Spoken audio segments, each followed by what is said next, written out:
Yesu ashimwe. Praise Jesus. Ndashima Imana cyane kubw'uyu mwanya mbonye. I thank God a lot for this time. Ni amahirwe akomeye cyane. It's amazing grace. Ndashima n'abampaye ubu buntu bwo kubasangiza ubuhamya bwerekeranye n'agakiza. And I thank those who give me this time and to certify the gospel for the church. Namenye cyangwa se numvise ubutumwa bwiza bwa mbere mu mwaka wa 2014. I heard the gospel in the year 2014. Hari mu kwezi kwa kane. It was in April. Ku itariki 18. It was 18th of April. Nibwo nahuye n'umushumba w'itorero nsengeramo rya Zeal of the Gospel Church. That's when I met the pastor of Zeal of Gospel Church. Nyumva ubwo butumwa numvise ari bishyashya, numvaga ari ibintu bitazaramba. In the beginning I heard it was like a new which will not take a long time. Numvaga biteye ubwoba kubwira abantu ko bari ibyaha byose. It was very fierce to hear that you have been forgiven the whole of sins. Numvaga ari message imeze nk'ubuyobe bukomeye. It was that like a fierce and a despair message. Ntabwo nahise nyemera ntabwo nahise numva ubutumwa bwiza ngo mbwizere nk'ubwumva. I did not immediately accept the gospel. Byafashe nk'amezi 6 kugira ngo nemere cyangwa se nizere ubutumwa bwiza neza. It took me 6 months so that I can accept the gospel. Ariko maze kubishurirwa numvishe umutima wanjye uruhutse cyane. But after getting revealed of it, my heart was relaxed well. Nacenshije mu byanditswe ngo ndebe ko ibyo batwigisha koko ari byo.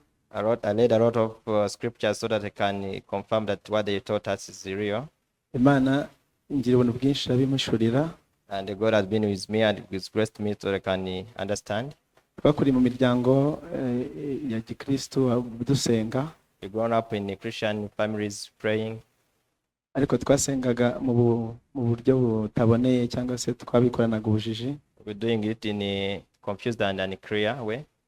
Twarigishijwe yuko mbere yo kuryama cyangwa se mbere yo gukora ikintu icyo ari cyo cyose tugomba kubanza tugasaba Imana imbabazi. We've been told that everything you do first ask forgiveness to God. Kandi koko iyo twazisabaga twumvaga imitima yacu iruhutse. And in fact by then we request the forgiveness, our heart relaxed. Nyamara wareba neza ugasanga icyo kiruhuko ntabwo kiba giturutse ku Mana. But if you realize it well, you find the latter is not from God. Ahubwo ni ikiruhuko kiba giturutse imitima yacu. It's a rest that's just made in your heart. Kandi imitima yacu irashukana kurusha ibintu byose. And you know heart deceives most than other things. Maze kwakira ubutumwa bwiza nararuhutse cyane. After receiving the gospel, my heart felt comfortable. Numvise mbaye umuntu mushyashya. I heard that I realized that I'm now new. Ngewe uyu munsi nanjye wo mu myaka 10 ishize ntaramenya ubutumwa bwiza, harimo itandukaniro rikomeye.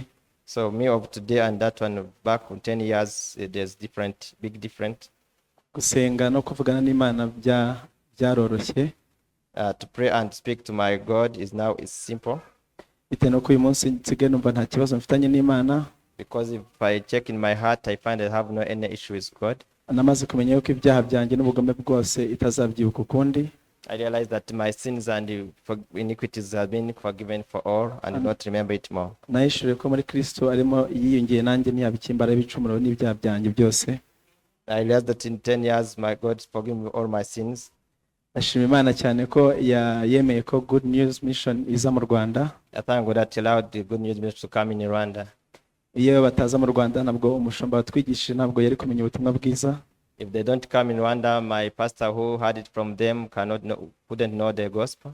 Turashima Imana cyane kandi ko umushumba w'itorero rya Zeal of the Gospel yemeye ubutumwa bwiza akatubera umuyoboro kugira ngo natwe twizere. And we thank God for our pastor of Zeal of Gospel to accept the gospel, and he became a root so that we can also know the gospel. Iyo atizera benshi muri twege twari kuzarimbuka. So if not accept the gospel, most of us would have perished. Amahoro n'imigisha be ku ntumwa zose z'Imana zemeye gukwirakwiza ubutumwa bwiza. And that's how it happened, the gospel to the first disciples, how they spread the gospel. Yaba umushumba mukuru wa Good News Mission ku isi yose. Even if a great Good News Mission founder. Cyangwa se ndetse n'umushumba mukuru wa Good News Mission hano mu Rwanda, Pastor Ko. Even Pastor Ko, Good News Mission in Rwanda. N'umushumba mukuru w'itorero rya Zeal of the Gospel. And the pastor of Zeal of Gospel. Amahoro n'imigisha babeho. May grace of God be upon them. Maze kumenya ubutumwa bwiza nagize nihaye umukoro wo kububwiriza abo tuvukana. After knowing the gospel, I had to preach to my fellow brothers and sisters. Ndashima Imana yuko yangiriye ubuntu bwinshi babasha kubwumva bose barabasha kwizera. I thank God that most of them accept the gospel. Tuvuka turi benshi. We are many. Nagiye mbwiriza umwe birangira bose babashe kumva ubutumwa bwiza. I was preaching one to one and all of them received the gospel. Yewe n'abandi bamwe bo mu muryango wanjye babasha kumva ubutumwa bwiza. And those of extended family received the gospel.